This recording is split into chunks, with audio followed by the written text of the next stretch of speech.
We are all born without any control about our own lives, right? We depend on our environment, on our parents, on our close community to take care of us.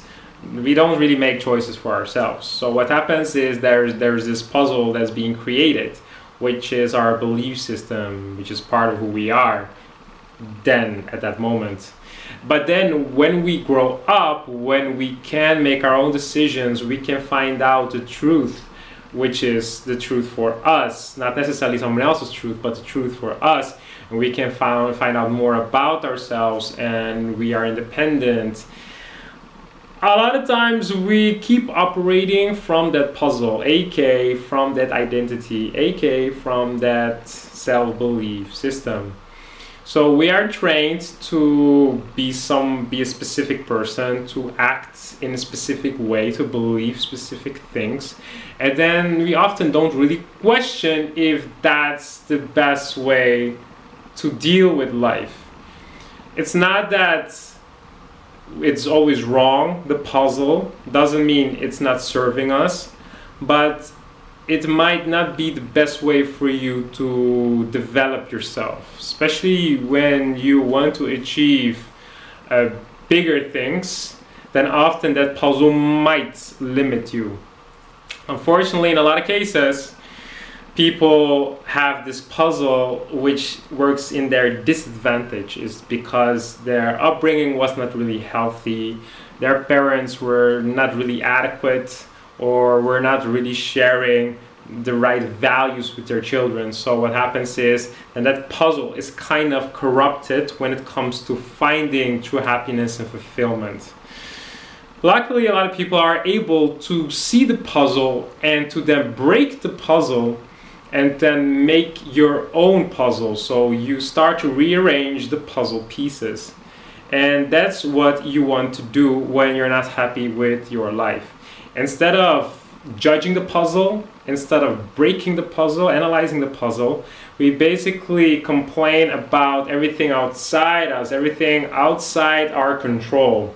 It must be society, it must be the people, it must be something is maybe just wrong with me, it's the economy, there's a lack of money, a lack of knowledge.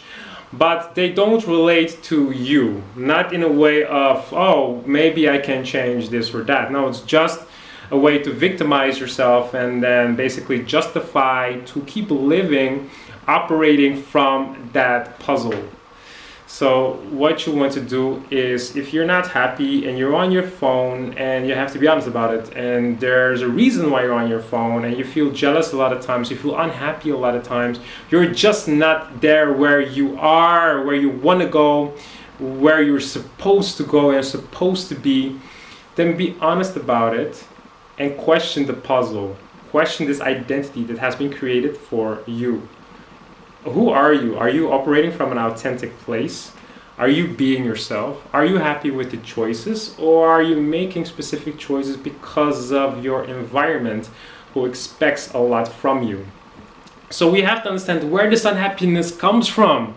Where do these negative emotions come from? And why are we triggered so much on social media? Why are we doing the things that are not good for us? Why do we keep eating junk food? Why do we waste so much time on Netflix or watching movies? Why do we drink alcohol so much? Why do we use drugs so much? Why are we keeping scrolling on social media so much? So you really want to be raw and honest about yourself. Why are you doing that? Is it maybe that puzzle? Are you telling negative stories about yourself? Have you heard many negative things from people about you? And do you think that's true?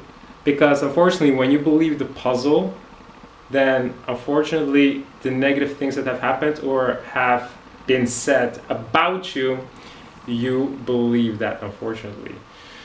So that's why you need to you have to see your situation from a macro level, not just from a micro level. Don't just like, look, okay, well, this is my environment and this is what it is and I cannot really change it. But see it from a macro level.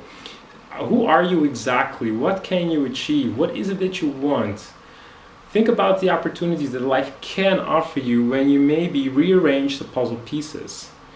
You know, our parents don't have all the answers. Our environment where we grew in doesn't always have the answers, or isn't always the right environment for us. It could have been very detrimental, or our upbringing could have been very detrimental. So that's why you want to question yourself. Who are you? A lot of people tell you to do specific things, to go to specific places, but often they operate from secondary knowledge. In other words, whatever you say you want to do, if they have a quick opinion about it, if they say, no, that's not good, or that why would you do that, or that's a bad idea, it's not from primary knowledge. A lot of times they have never done that thing themselves.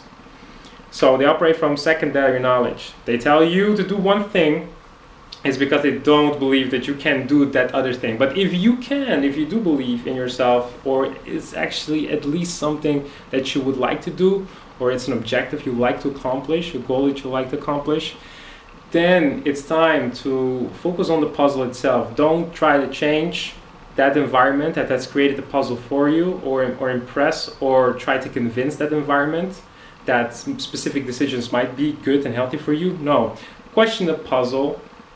And you do that by introspection, by developing yourself, work on your self-awareness, and just be with yourself and try to figure out what it is exactly that you want. And when you are rearranging the puzzle pieces, you will also understand better why it's not wise to use your phone so much. You will become more motivated to control your phone limits. So if you are not happy with the puzzle that has been created for you, try to break the puzzle and rearrange the puzzle pieces.